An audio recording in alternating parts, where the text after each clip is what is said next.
We're learning more about two of the three people who died when lightning struck near the White House last night. Yeah, Jim and Donna Mueller were visiting the district for their 56th wedding anniversary. He was 76, she was 75.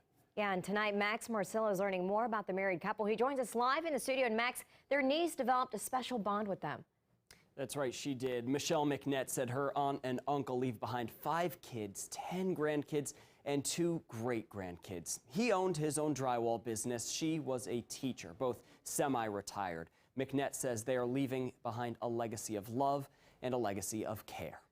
They were just really good people and would do anything for anybody. 56 years after they wed, Wisconsin couple Jim and Donna Mueller died when lightning struck during a trip to the district.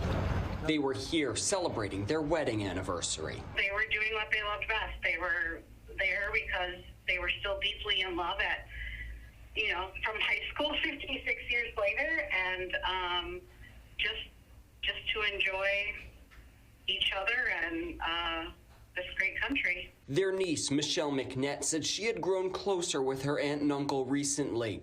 They were there constantly when McNett's dad, Donna's brother, was battling cancer. He died this past May. I think it's just kind of a comfort that he's waiting there for them. Friday night, D.C. police confirmed a third person died from the lightning strike, though it did not say who the person was. We know he was 29 years old and his family has not yet been notified. A fourth person, a woman, is still recovering after suffering injuries.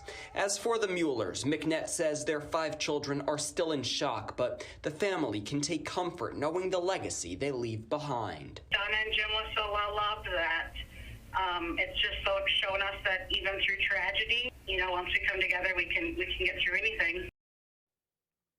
Now, in our conversation, McNett said the support has been tremendous. People have been texting and calling, also visiting family in Wisconsin. She's asking everyone watching this for your continued prayers and, if you can, wave a flag in their honor.